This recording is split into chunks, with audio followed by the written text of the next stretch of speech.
All right, this lecture is about the assumptions that we have when doing various statistical tests, what they are, how we use them, and why we need to consider them, and also how we fudge them sometimes.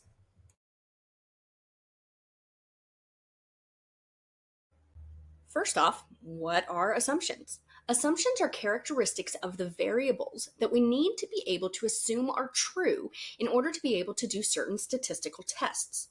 For example, you can't trust a mean or a standard deviation if a variable is nominal or if it's not normally distributed, as we previously saw when we were looking at measures of central tendency and variability. Now, most of the tests that we'll be covering in this course are what are called parametric tests. These kinds of analyses require several of the assumptions I'll be presenting here. At the end of this semester, we'll talk about a couple of non-parametric tests. These are alternatives that don't rely on these assumptions, but they're generally less preferable as analyses because they tend to be less powerful in terms of what we can infer from them. Now, it's important to know that assumptions are not an all or nothing thing. We often violate some of these assumptions to some degree, as I'll talk about in this lecture. Meeting the assumptions improves the quality of the research, specifically the inferences we are able to make about the data, but not meeting the assumptions does not mean that our data are worthless. If you go on to take a more advanced statistics course, you will learn about additional things we can do to modify the data to better meet the assumptions, but it's not absolutely necessary in most cases. There are very few absolutes with these assumptions. There are more things for you to be aware of when you're interpreting the results of your analyses.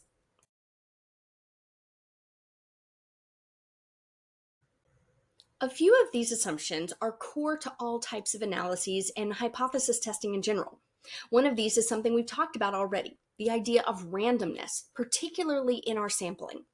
All of the statistics we will be doing make the assumption that if we're trying to infer characteristics of a population, our sample must actually represent the population. No statistical formula can account for sampling bias. Now, with a truly random sample, every member of the population of interest must have an equal chance of being selected for the study. Now, this is hardly ever possible. If I wanted to say a medication works on depression, my population would need to include anyone who has ever or will ever have depression, including people in the past, present, and future. This would need to include people of all ages, people with different conditions that might exclude them from most clinical trials, like heart problems or seizures, and people who have depression but haven't sought any treatment for it, so they might not even realize that they have depression themselves. Most of these people would be impossible to include in our study because we can't get to them. So we typically violate this assumption by using convenient samples, such as the people in our community, patients already in our practice, or customers already in our database. Here's a classic example I saw when I was in grad school.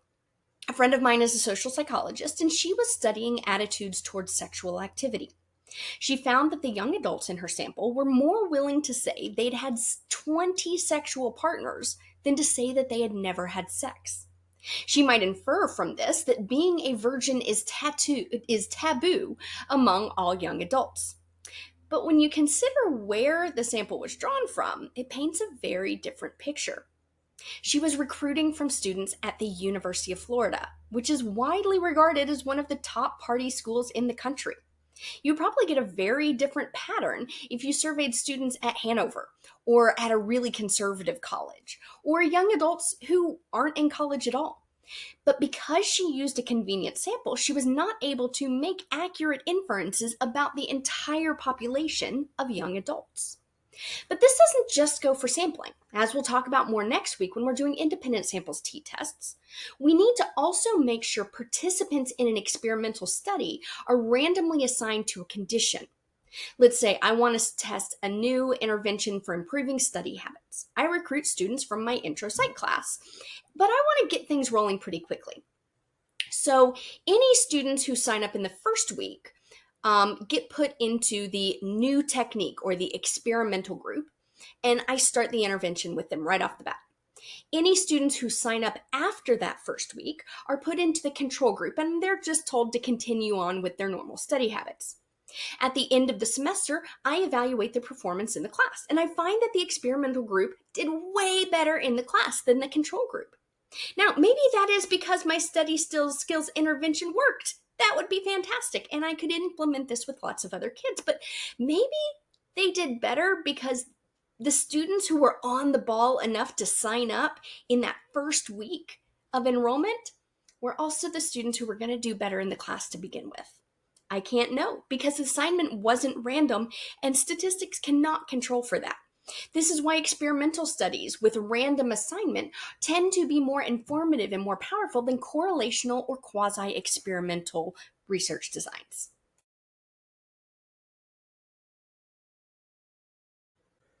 Another core assumption that we need to have with hypothesis testing is that the data we are collecting are independent. What this means is that we need to know that each response is not influenced by any other response. One of the most straightforward aspects of this is just keeping participants from influencing one another's responses by keeping their responses private. If you asked your friend how they rated this class and they started listing all of the reasons they hated it, it might change the response that you give. Now your responses are based on your friend's response, not just on how you actually felt about the class. We have a hypothetical study on marital satisfaction of husbands and wives in long-term marriages. Typically, researchers will have respondents complete their questionnaires independently, but imagine if the couples had completed their surveys on marital satisfaction together and could see each other's responses. They might be less likely to be honest if they can see their spouse's responses or if they know their spouse can see theirs.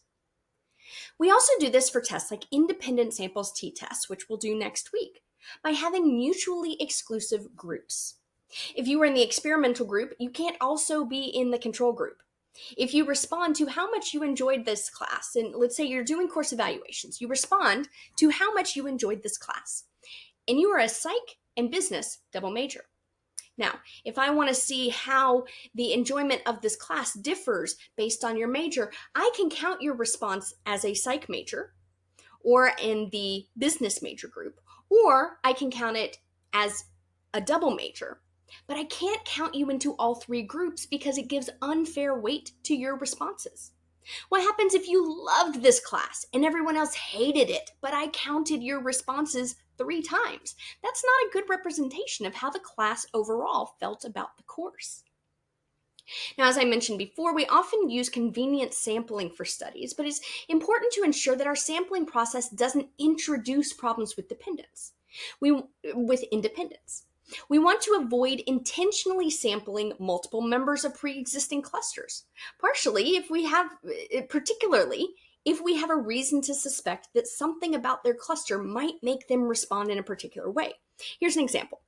A researcher is interested in examining television preferences for children. They want a sample of n equals 20, so they want 20 children in this study, and the researcher selects 4 children from family A, 3 children from family B, 5 children from family C, 2 children from family D, and all 6 children from family E. Now, based on this example, it should be pretty obvious the researcher does not actually have 20 independent observations because within each family, the children probably share a lot of their television preferences. At least they watch the same shows because that's the show that's on.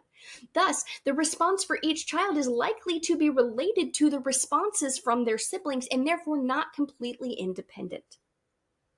Now, finally, when we're looking at how scores change over time, known as within groups, within subjects, or repeated measures designs, we need to make sure the order in which we're presenting the conditions or tests did not influence their performance, did not influence their responses.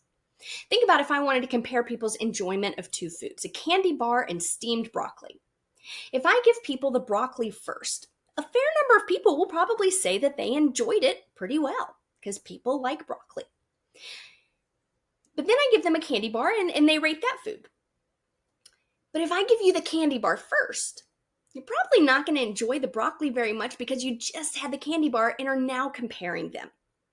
So if you can imagine yourself saying something like, this isn't nearly as good as the last one, or having blood drawn wasn't scary at all compared to the spinal tap I just had to endure, or sure, this professor is strict, but she's nothing compared to this other professor. That means your responses, if you're looking at the ratings of how scary a spinal tap or a blood draw is, how much they like two different foods, how much they like two different professors, those ratings are not independent. Now, we'll talk more about how to test for and how to deal with this when we talk about related samples designs next week.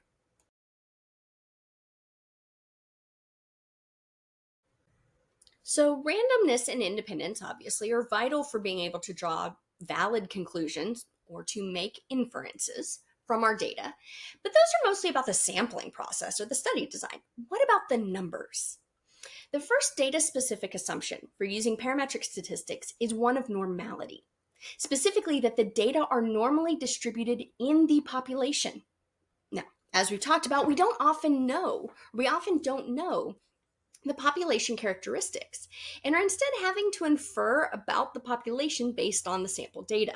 So we're going to look at measures of central tendency and variability in our sample to see how the data are distributed and assume to some degree that the population is probably pretty similar. Now, the first of these we've already talked about a bit, skew. This is where we have a lot of our data clumped in one area and a few data points way out to one end or the other. One variable for which we know the data are not normally distributed is in the population is wealth. The vast majority of people in the world fall into a pretty narrow range of annual income or total assets, and there are a very small number of people who are way beyond everyone else. A lot of the statistical formulas we're going to be talking about are going to include the sample mean and or standard deviation or standard error of the mean as part of the calculation. And we already know that skew, and especially outliers, can really throw those values way off. Now, another value that's related to skew, but we haven't really talked about so far, is called kurtosis. This is basically how pointy a distribution is. A normal distribution has the majority of values near the mean and then tapers out. So if we draw this, let me go ahead and grab my little pencil here. A normal distribution is going to look something like this. So we've got most of our scores right here at the mean, and then we kind of taper out a little bit. With kurtosis, these are going to be samples where the data are too pointy or too flat. So if we have, let's go see, here's my normal distribution. We can have a sample that is too pointy, where we have boop like that, and then they all come down like that. Pretty much everyone's at the mean. We can also have kind of a sample that's more like this. So I guess it would kind of start way up here to make sure that we have plenty on the ends. And so when a variable is too pointy or too flat, it can make it difficult for us to draw conclusions. So imagine if you wanted to use high school GPA as a predictor of college GPA. You think that higher GPA in high school will predict higher GPA in college. But everyone in your sample had exactly a 3.8 GPA from high school. There is no higher or lower high school GPA that you can use to draw conclusions, because we would expect the people who had a higher GPA to have in high school to have a higher GPA in college, the people who had a lower GPA in high school to have a lower GPA in college. But there's no difference in the high school GPA. We can't draw any conclusions from that.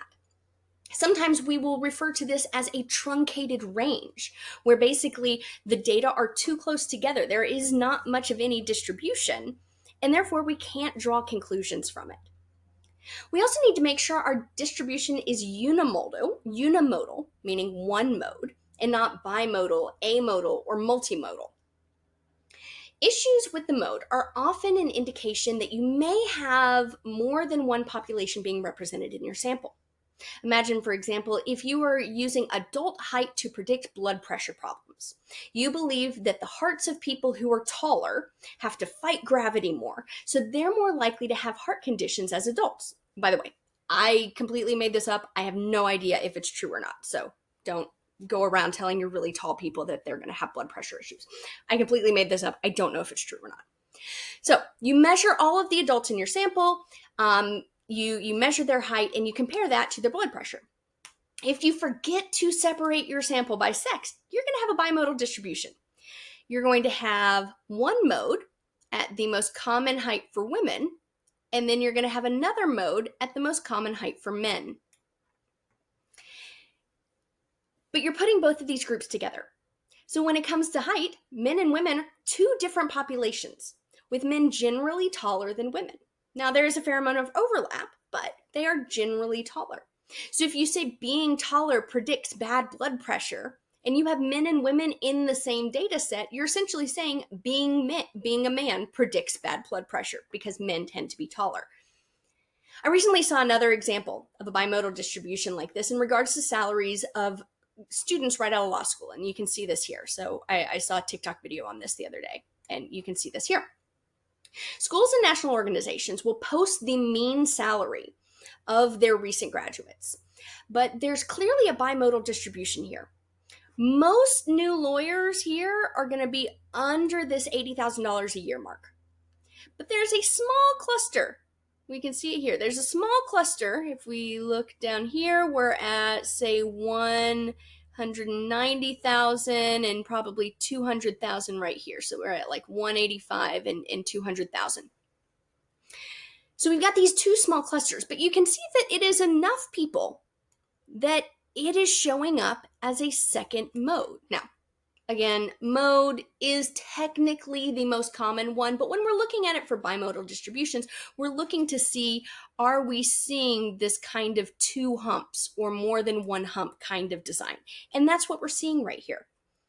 This is clearly a unique group right here that is not going to represent the average law school student. The average law school student can probably expect to make about anywhere between $40,000 and $90,000 a year. This group over here, the mean is 98,000. The adjusted mean is 91,000, and that's just saying, okay, we're not going to weight these guys quite as much, but we're still going to include them in there. But if most of your law students are actually kind of getting in there at, say, $60,000, $70,000 a year straight out of law school, that's probably going to mean a very different thing to them in terms of being able to pay back those student loans from going to law school. And so this throws off the statistics, and it messes with our ability to make inferences, to understand the population and what we can predict. So these are a few examples where we know we have significant skew or kurtosis or a multimodal distribution, but we often don't know the true characteristics of the population. If we did, we'd just use those instead of inferring from the sample. Usually we have to look at those measures of central tendency and variability and the distribution in the form of the histogram of that actual data to make sure that it passes this normality assumption. But it's important to know that our data are rarely purely normally distributed. We typically have at least some small amount of skew or kurtosis, an outlier here or there, and the occasional weird uptick in frequency of a score farther away from the mean. This doesn't mean we can't use the data or make inferences. Generally, we can get around this to some degree by increasing our sample size. Now, most of our statistical formulas are going to use the standard error. And remember that the central limit theorem says that even if the population itself is not normally distributed, for example, the likelihood of drawing an ace or a 3 or a jack from a deck of cards, even if the population itself is not normally distributed, the standard error of the mean is normally distributed as we get closer and closer to the population size. So if we increase our sample size, even a skewed or kurtotic or non-modal distribution will become normally distributed. So we can make inferences from the sample. Now, our sample size, even very large sample sizes, may still have skew or kurtosis or things like that, but the standard error of the mean is going to be what we're really using, and that is what becomes more and more normally distributed as we get larger and larger sample sizes. So our data itself may not become more normally distributed, but the standard error of the mean does. Now, it's important to note that this doesn't take care of things like having multiple populations, like in our height and blood pressure example. It also doesn't make up for outliers due to some sort of error, such as a person misunderstanding a question or an error with the equipment. Even if you have a gigantic sample, it's still important to check the distribution of your data every single time to make sure that there aren't any of those fluke cases in there that you need to deal with before running your analyses.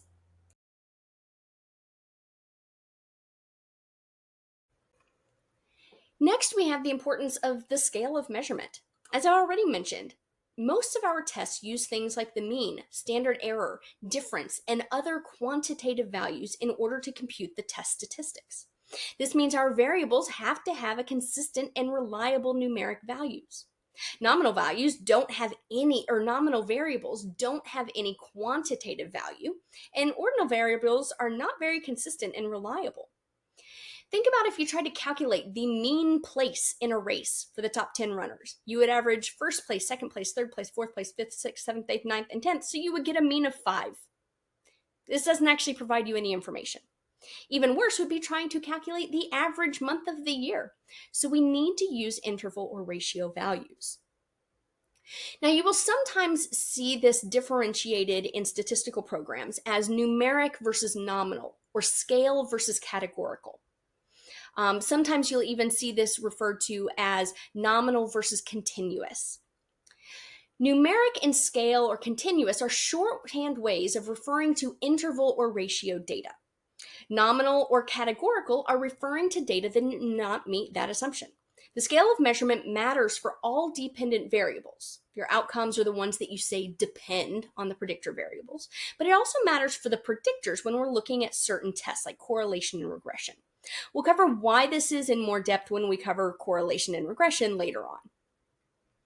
So what if, for example, you wanted to know how SAT score or high school GPA predicts somebody's major in college? Now, major is a nominal variable, so you cannot use a parametric test. We'll cover a small number of non-parametric tests at the end of the semester, but most of these will frankly be beyond the scope of this class. But as I've already mentioned, we can fudge this assumption in a couple of ways. The first way is by combining multiple interval variables. So if we have an interval variable, for example, surveys in psychology and business often use what are called Likert scales.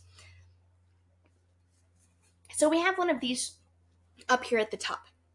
These are going to be things like a scale from strongly disagree to strongly agree.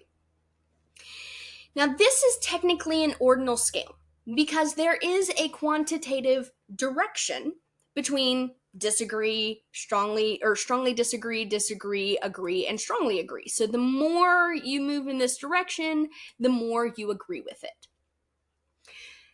But it's not very reliable, and the differences between agree and strongly agree, so agree and strongly agree, may not be the same as the difference between disagree and strongly disagree. So think about doing course evaluations. You have the question of, this professor helped me learn the content. What does it take for you to disagree versus strongly disagree with that statement? And what is the difference between agreeing with the statement that this professor helped me learn the content, agreeing with it, and strongly agreeing with it? You probably have very different degrees of liking or disliking a class that leads to particular answers.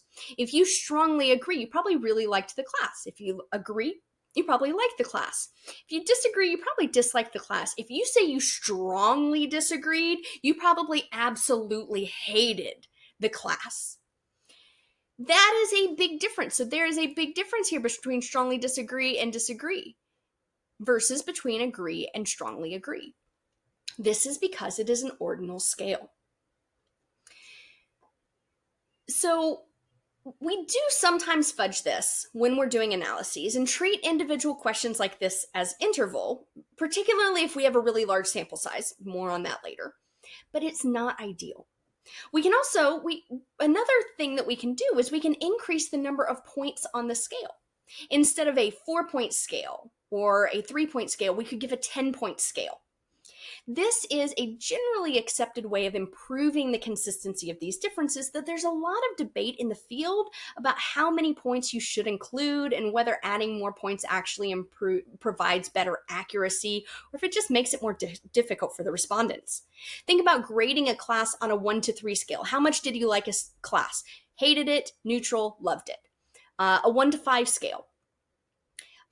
Strongly disliked, neutral, liked, strongly liked. A 1 to 10 scale, or a 1 to 100 scale. Now, some people argue that we should be using 1 to 100 because that gives lots of information, but many others argue that having that many points, having that many different choices, um, makes the difference between a score of an 81 and an 82, or even an 81 and an 85, completely meaningless. I grade your homework and reading guide assignments on a 1 to 10 scale rather than a 1 to 100 scale for this reason. Now, more often, we would ask multiple related questions and combine their scores into a composite score, either by summing or averaging the scores for an individual question.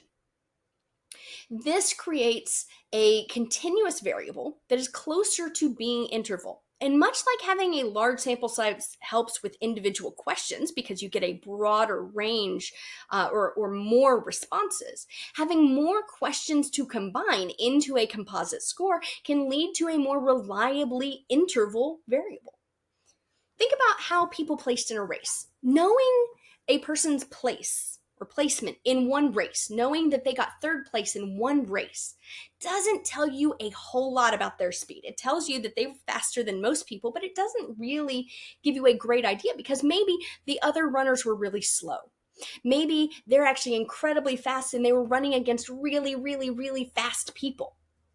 So maybe just by chance, this sample happened to be really fast or happened to be really slow. So knowing the placement in one race doesn't really tell you a whole lot about this one person's speed. But if you get their average place over 10 or 20 races, and you see that this kid's average place is 3.5, meaning they usually place around the third or fourth place, probably some first or second place and some lower placings, you get a much more reliable measure of how fast someone is. The other way to do this, particularly with nominal variables, is by doing what is called dummy coding. This involves converting a variable from nominal to binary, or a 0-1 scale. For example, if your nominal variable is sex and your options are male and female, you can convert that to a 0 or 1. But we can also do this when we have multiple categories. Let's say you're interested in how much students enjoyed a course and how much their enjoyment of a course is related to their year at Hanover. You can code students into freshmen versus others, or sophomore versus everyone else, juniors versus everyone else, and so on. Normally, we're going to look at, for instance, how much someone liked a product and how much did they spend at your company the following year. But let's say I want to know how their experience affects a categorical outcome, such as whether they purchased the baseline model of a product, the one with a few more bells and whistles, or the high-end fancy version of the product. If enjoying the original product predicts a higher value on the future product variable, meaning they're more likely, they get a 1 on that future product variable. Is that because, or if enjoying the original product predicts a higher value later, is that because they bought the mid-range instead of a baseline, or a luxury model instead of a mid-range? Dummy coding lets us see a clearer picture of this. Now, we'll talk more about this. So, for instance, dummy coding, we might say, okay, this is going to be the red is going to be our luxury model. And so, did they purchase the luxury model? If they purchase the luxury, they get a 1 there, and they get a 0 for mid-range and a 0 for baseline.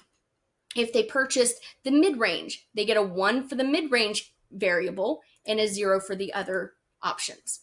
If they purchased a baseline, they would get a 1 for the baseline model variable, but they would get a 0 on the mid-range and the luxury model variable. So that's a little bit about how we do this. We kind of turn this dummy code, we turn this nominal variable that has multiple levels into a 0 or 1 variable. Now, we'll talk a little bit more about this when we cover correlation and regression, since that's where we honestly tend to do a lot of our dummy coding. Side note, if you have done any dummy coding for computer coding, it is a similar concept. Also, if you're saying this is technically one hot coding, yes, I'm aware, but the difference does not actually matter here. Now, By far the most common fudge with this scale of measurement assumption that we use on a day-to-day basis is using Likert scales as interval data. So taking these strongly disagree to strongly agree and pretending that there are equal distances between a 1 and a 2, between a 2 and a 3, between a 3 and a 4.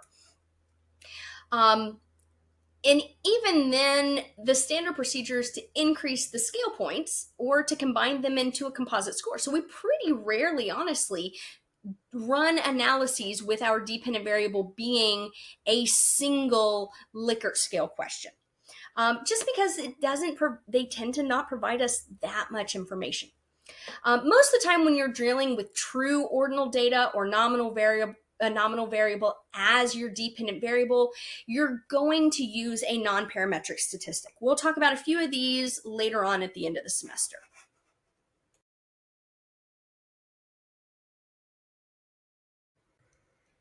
This assumption is not going to apply to our one sample t-test, which you're doing first, but it will matter once we get into other t-tests as well as ANOVA correlation and regression. This is the assumption of equal variance. You might also see this referred to as homogeneity of variance or homoscedasticity versus heteroscedasticity. Remember that the variance is just the standard deviation squared. So when we talk about variance, you can hear it in your head as standard deviation. We're basically talking about the spread of the data. So equal variance basically means that we want our data to be spread out evenly, and not just in terms of having a normal distribution. Instead, we're looking to make sure the distribution is still normal even when we split the same sample into different groups or compare it to another variable. So let's start with this box plot here. So we've got our box plot. This is from a study comparing students' exam scores based on the method they used to study. Method 1 over here has a very small variance. You can see that all of the data are pretty well clustered together with an interquartile range indicated by the top and bottom of that box from 81 to 87, and that the bars, which show our 95% confidence, so 95% of our spread is in between these bars, that those bars of the 95% of the spread indicate that the vast majority of our scores fell between 77 and 91. In contrast, the students who used method 2 over here, they had a much wider range of scores. The interquartile range went from 78 down here to 90 all the way up here. And most of the scores, so 95% of those scores, fell between 66 and 99. So 66 and 99 compared to 77 and 91. Now, because of the differences in the spread of the data, the determination of whether one method is actually better than the other is less reliable. It's harder for us to say how reliable is our assumption, how reliable is this finding that method 1, because its mean is higher here, is significantly better than method 2 with its mean down here. That whether or not it's significant and significantly different is going to be based on that spread. And when we have unequal spread between variables, it can be hard for us to be sure of our finding. And we'll see this reflected in the statistics and the findings that we use. Now, down to this bottom figure down here. These are showing the relationship between two variables. So in particular, we're looking at how loud a concert was. So the volume of a concert versus how long people reported their ears ringing after a concert. If you look at the data, left to right, so kind of looking here to here and top to bottom, we can see that we've got just a few of them, a few results down here, or a few cases down here, a few cases down here. Most of them are falling kind of in the middle.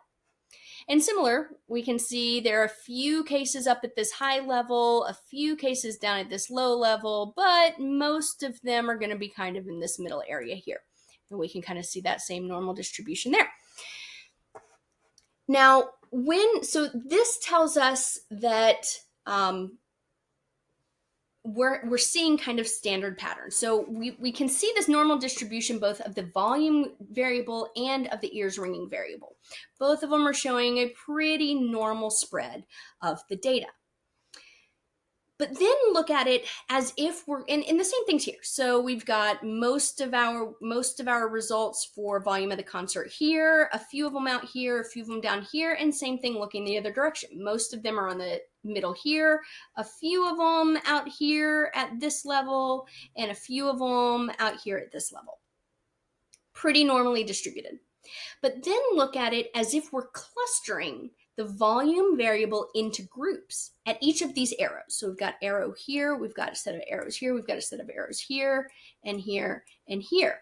And then if we look back, kind of think of it like this. What is our variance? What is our spread at each of those groups? And in this one, we can see that our spread is pretty consistent at each of the groups. We've got a pretty even spread. So our standard deviation would be, or our variance would be pretty even. Now on this one, on the right-hand side one, we've got our group here, our group here, our group here, our group here, and our group here. So we're looking at quiet concerts down here. We're looking at we got our medium concerts, we got loud concerts, we got our deafening concerts. And you can see that the amount of time that people reported ringing after the concert, generally pretty low for the quiet concerts. But as we get louder, there's much more spread. We still had some people at the deafening concerts who were reporting relatively little ringing in their ears. We had some people at these deafening concerts that were reporting ringing in their ears for a really long time. Whereas when it was a quiet concert, everyone was about the same. Most people didn't have much of any ringing. Medium, we see a little bit more spread. As it gets louder and louder and all the way up to the loudest, we're seeing a much bigger spread. And that unequal variance makes it difficult for us, again, to be sure of our interpretations in order to be able to say that the volume of the concert dictates how long your ears are going to ring after you get home.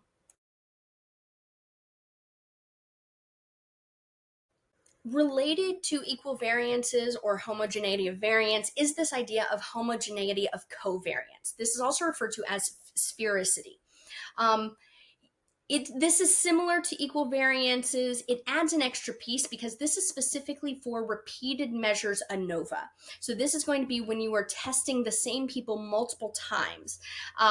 You really don't need to understand very much about homogeneity of covariance other than it is similar to the variance. We want the standard deviations. We want the spread of the data to be consistent within people and across variables.